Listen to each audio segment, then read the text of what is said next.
Salut à tous. Alors aujourd'hui, comme prévu, je vais commencer une série de vidéos pour vous montrer une conversion de ce sabre, donc Black Series, de façon à le passer en NeoPixel afin d'avoir une luminosité plus importante au niveau de la lame et un son qui envoie.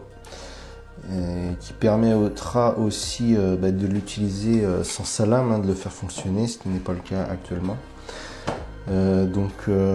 C'est parti, on va commencer à tout démonter. Alors c'est le premier que je démonte, donc ça va être un peu la surprise. Donc on va essayer de démonter tout ça sans abîmer le manche. Donc là il y a plusieurs vis tout autour. Alors a priori il y en a qui sont fausses, qui sont moulées directement. On peut le voir.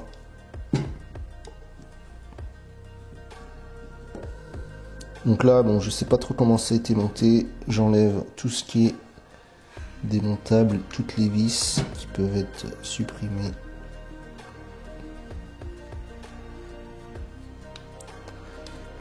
Ces deux là, ça c'en est pas une,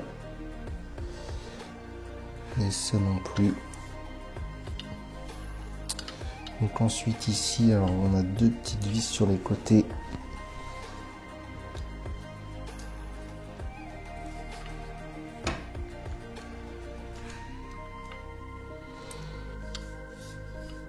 Donc après au niveau, donc ici c'est un bouton qui permet d'avoir des effets. Donc le but ça va être de conserver les deux boutons, celui d'activation qui doit être un bouton on-off et celui-ci qui est un bouton momentané. Donc j'ai décidé d'utiliser une Profiboard pour la carte parce qu'avec la Profiboard on peut sélectionner le type de bouton que l'on veut.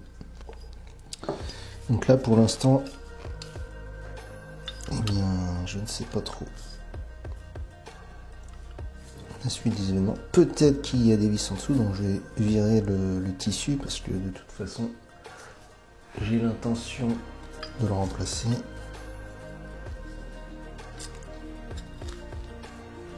Ouais, donc c'est juste de la bande double face en dessous.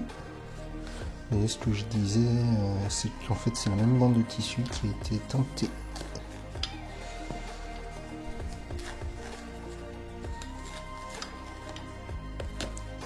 Intéressant, là on a peut-être des vis qui vont se trouver en dessous. Ce serait plutôt pas mal. Et vous voyez là, ils se sont donné le mal d'aller faire le dessin des petites plaques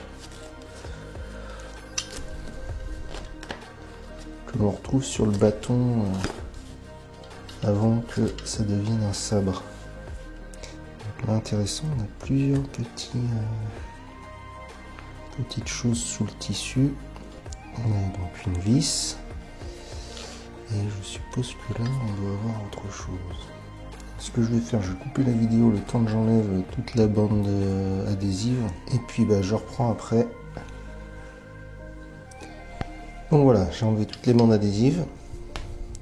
Maintenant on va essayer peut-être d'enlever cette pastille. Alors je tiens à préciser que forcément votre garantie sera plus valable en faisant ça, vous le faites à vos risques et périls. Si toutefois vous entamez ce genre de conversion et que au final vous n'arrivez pas à venir à bout et que vous souhaitez le remettre d'origine, eh bien il y a un risque forcément.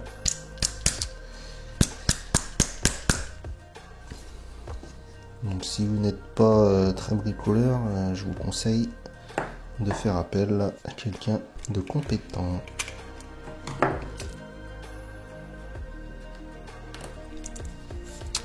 Malheureusement là, il y avait une petite pastille, j'ai dû l'enfoncer un petit peu. Je pensais pas.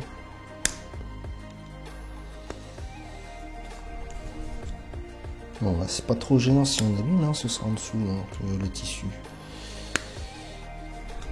Mais je pense qu'il va peut-être falloir faire un petit trou. je vais chercher ce qu'il faut. Voilà, donc c'est bien ce que je pensais. Petite pastille ronde avec une vis à l'intérieur. Bon, décidément.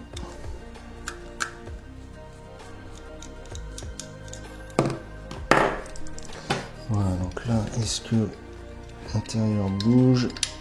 Toujours pas.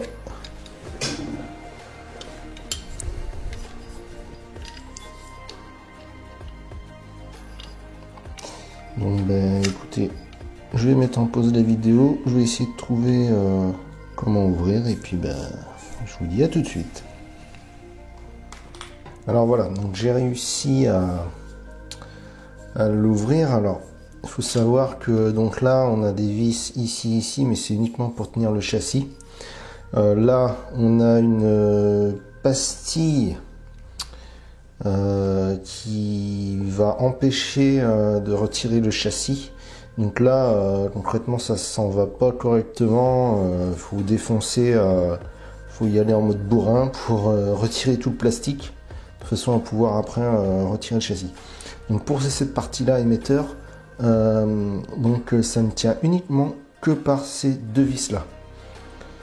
Donc tout ce qui est vis autour, ça n'empêche pas le démontage.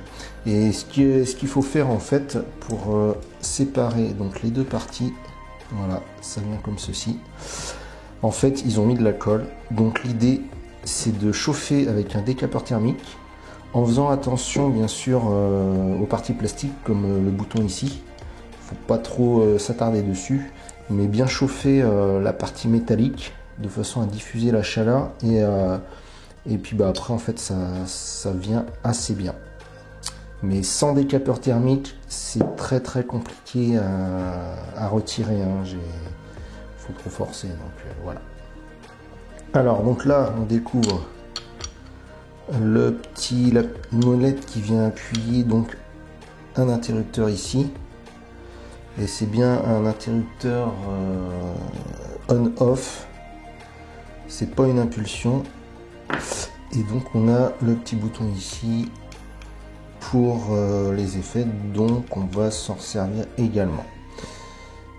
Donc c'est parti pour la suite du démontage. Donc là l'idée ça va être d'essayer d'enlever le châssis.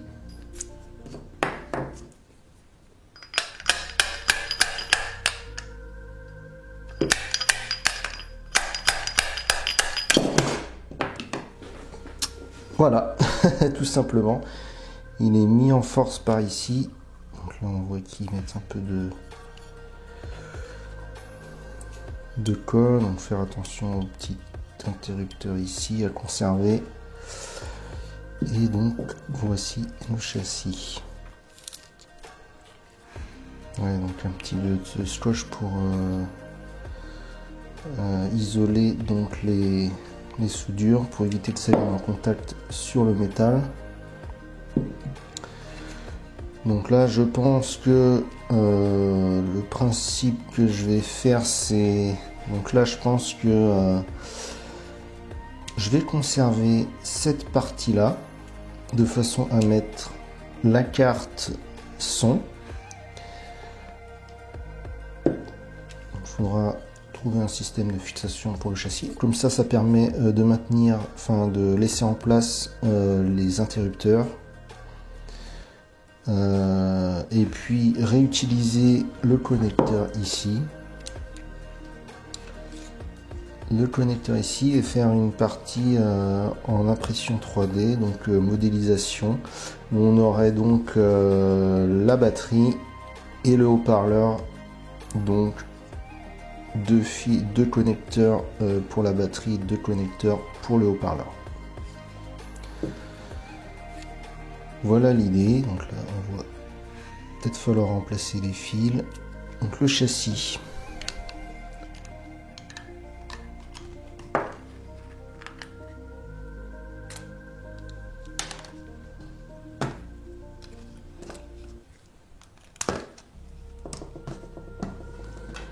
Alors pour cette fois-ci, donc ce sera basique, hein, on va pas faire de chichi, hein, ce sera juste pour upgrader en quelque sorte le sabre, mais à voir si des personnes sont intéressées pour avoir un châssis avec cristal entièrement amovible. Suivant la demande, je pourrais éventuellement en faire un modèle. Mais dans un premier temps, on va partir sur un truc assez simple, basique et fonctionnel. Voilà, c'est terminé pour ce petit démontage. Pour la prochaine vidéo, je vous montrerai les différentes pièces que j'aurai modélisées en 3D et imprimées en PLA de façon à continuer la conversion. À bientôt.